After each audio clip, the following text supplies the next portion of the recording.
எஸ்லோநாதன், தலைவர், அகில இலங்கை அரசாங்க பொது ஊழியர் சங்கம், தலைமைச் செயலகம், கல்முனை. தற்போதைய அரசாங்கமானது பிரதமர் சமர்ப்பித்துள்ள கல்வி மறுசீரமைப்பானது காலத்தின் தேவையாகும். ஆகையினால் இந்த கல்வி மறுசீரமைப்பு திட்டத்தை நாங்கள் எங்கள் அகில இலங்கை அரசாங்க பொது ஊழியர் சங்கம் முழுமையாக நாங்கள் ஆதரிக்கின்றோம். இதுக்கு என்ன காரணம் என்று சொன்னால், சுதந்திரமடைந்த 75 வருடங்களாயும் இதுவரைக்கும் எந்த ஒரு அரசாங்கமும் சமர்ப்பிக்காத கல்வி மறுசீரமைப்பை தற்பொழுதைய பிரதமர் சமர்ப்பித்ததை நாங்கள் வரவேற்கின்றோம். இது கட்டாய காலத்தின் தேவை. ஏனென்று சொன்னால், கடந்த காலங்களில் கல்வியில் கூடுதலான ஏழை மாணவர்கள் பாதிக்கப்பட்டிருக்கின்றார்கள். ஆகையினால் இந்த அரசாங்கமானது கல்வி திட்டத்தை மிகவும் சிறந்த முறையில் கொண்டு செல்வதற்கு எங்களுடைய பிரதமர் அவர்கள் இரவு பகலாக பாடுபடுகின்றார்.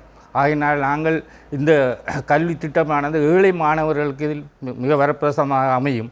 ஆகையினால் அது மட்டுமில்லை, இலங்கையை பொறுத்தவரையில் இன்றைக்கு பல புத்திஜீவிகள் இந்த கல்வி மறுசீரமைப்பு தேவை என்பதை வலியுறுத்துகின்றனர். அதுபோல் தாய்மார்கள், அதுபோல் ஆசிரியர் சமூகம் எல்லாம் இந்த கல்வி மறுசீரமை கண்டிப்பாக கொண்டு வரணும் என்று வலியுறுத்துகின்றனர். இருந்தும் எதிர்க்கட்சியினர் இதை செய்ய வேண்டாம் என்று தங்களுடைய அரசியல் லாபத்துக்காகத்தான் இதை செய்கின்றன. ஆக நாங்கள் எதிர்க்கின்றோம். இதே வேளையில் எங்களுக்கு தற்பொழுது தேவை இந்த மாணவர்கள் சம்பந்தமாக சொல்லப்போனால், மாணவர்களுக்கு கல்வியில் தற்பொழுது நவநாகரிக உலகத்தில் கல்வி மறுசீரமைப்பு மாற்றங்கள் கண்டிப்பாக மாணவர்களுக்கு தேவை.